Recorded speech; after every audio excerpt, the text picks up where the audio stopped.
Hello kakabsat! For today's video ay mangunguha tayo ng isda. Isungain tayo. Dito pala kami dadaan guys. O kalangtayan kung namin mo titi Ilocano niya. Kawawa naman itong kalangtayan na ito guys. O tignan nyo. Isang apak mo palang feel mo talaga ay mahuhulog ka na. Dito nga pala kami mangunguha guys sa may ilog. Alangan mo't nga DJ Bantay ay apo. O tayo nga jibaban guys tarugyanan tayon. By the way naudi kam lang ngayam nga imay. Nauna na sila ate at kuya dito. Tignan nyo naman itong lagayan namin ng isda guys, bangka.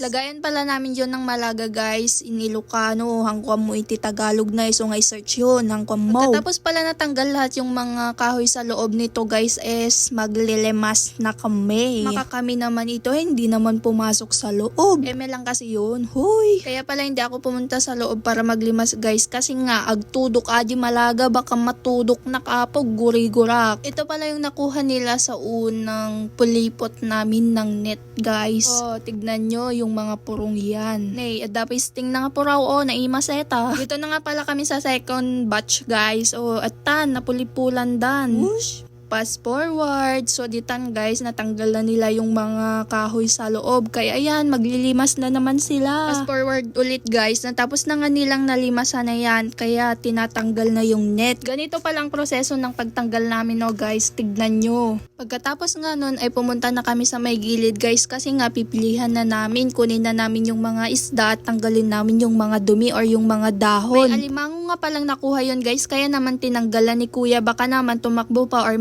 ipit pa kami. Ito na pala yung second batch ng pagpipili namin guys. Nakadalawang raman na rin kami. Kaya yan, pinilihan na namin kasi nga madami na yung laman niya.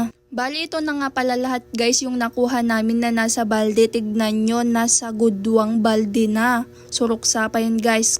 Ito din pala yung nakuha namin na Malaga. Tignan nyo, nagadu. So ayan lang for today's video guys. Thank you for watching. Bye bye!